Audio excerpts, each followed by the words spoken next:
आता game start झाले. सर्वांनी पार्टिसिपेट करायचे. 4 कंट्रीज होत्या, त्याच्यामध्ये डिवाइड व्हायचं होतं आणि जे चिटमध्ये नाव येईल ती कंट्री आउट, म्हणजे त्या कंट्रीमध्ये जेही लोक असतील ते आउट, असा गेम होता. मस्त वाटलं. म्युझिकल चेअर झाली, जेंट्सची लेडीजची दोघांचीही.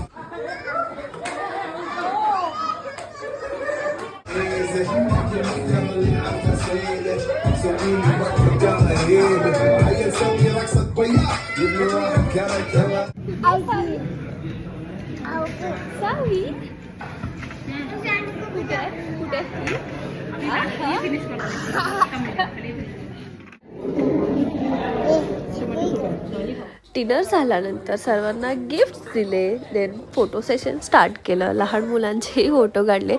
सावी बघा कशी फोटोमध्ये पोज द्यायला गेली, दीदीजवळ गेली उभारायला. छान अशी. छान वाटलं प्रोग्राममध्ये जाऊन, म्हणजे पार्टी एन्जॉय केली खूप छान. आणि फर्स्ट टाईम त्यांनी फॅमिलीला इन्क्लूड केलेलं, सो छान वाटलं. भेटू नेक्स्ट व्लॉगमध्ये. बाय.